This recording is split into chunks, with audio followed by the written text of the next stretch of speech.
ধন্যবাদ। আসলে আমাকে সময় পেলাম, খুবই দরকার ছিল। খালামাকে ধন্যবাদ দিয়ে হ্যাঁ, কিন্তু খালামা তো আপনি ধন্যবাদ দিতে চাচ্ছেন। কেয়া ফার্স্ট টাইমে 3টা সাবজেক্টে ফেল করেছে। ওর যদি সামনে রেজাল্ট না ভালো হয় তাহলে খবর আছে, মা আরো চেতে যাবে। আমি কোনো কিছু করতে পারবো না। খালামা খেপে গেলেও তো আসলে কিছু করার নেই। আমাকে ঠিক মতো পড়ালেও কিছু করার নেই।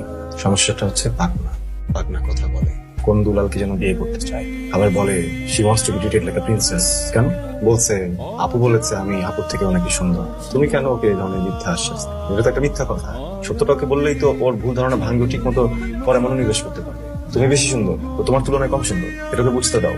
সরি। সরি? এই কি বলবো মাকে? সরি, এবার মতো মাফ করে দাও।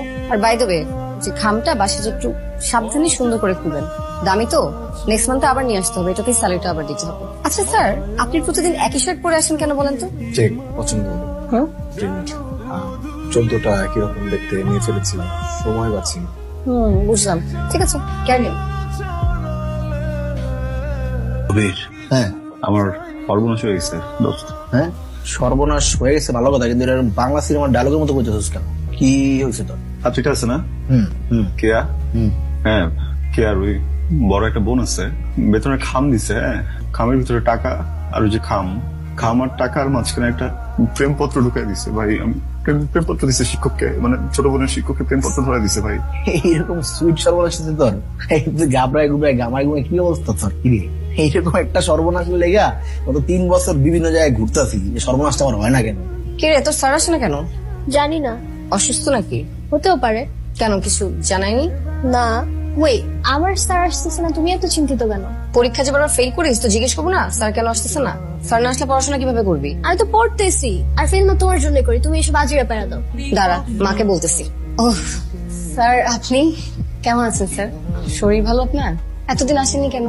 আপনার স্টুডেন্ট তো আপনাকে মিস করতে করতে পাগল হয়ে গেল একদম। খালি জিজ্ঞেস করে স্যার কোথায়, স্যার কোথায়। আসলে কে আসলো?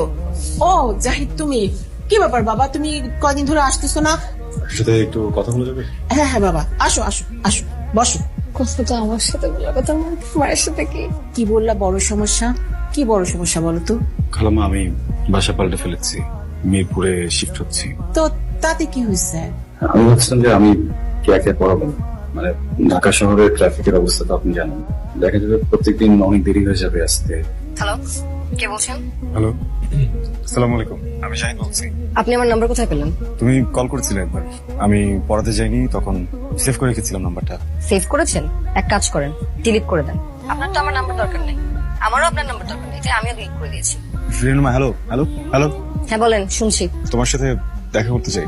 দেখা করার তো কোনো দরকার নেই।